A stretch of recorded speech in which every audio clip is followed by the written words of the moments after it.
An Easthampton resident has been identified as one of the 3 women killed in Utah earlier this week.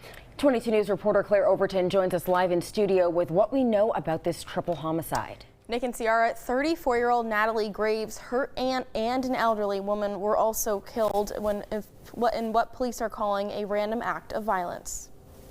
It's going to be something that definitely shakes the community for a little while. Multiple communities on edge after a triple homicide in Wayne County, Utah. One of the victims has ties back to Easthampton, Massachusetts. According to authorities, 34-year-old Natalie Graves was hiking in Utah with her aunt, Linda Dewey, when they didn't return home. That is when both husbands went to the trailhead, found their bodies, and called 911. They also are the ones that help us to understand that that vehicle is missing from the trailhead. They investigate that other vehicle that is suspicious at the trailhead, doesn't belong to either of those victims, and trace that to the registered owner's home residence in Lyman.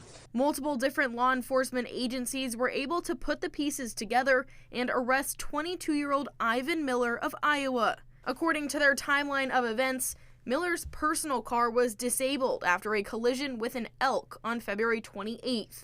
Nearly a week later, everything else unfolded.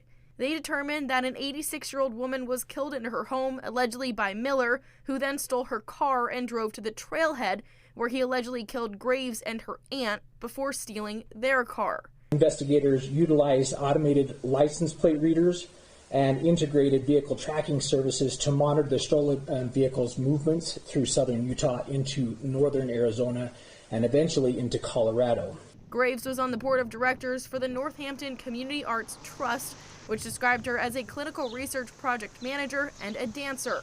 Her obituary describes her as full of love, compassion, and creativity. Ivan Miller now faces 3 counts of aggravated murder and could possibly face the death penalty in Utah. Working for you, Claire Overton, 22 News.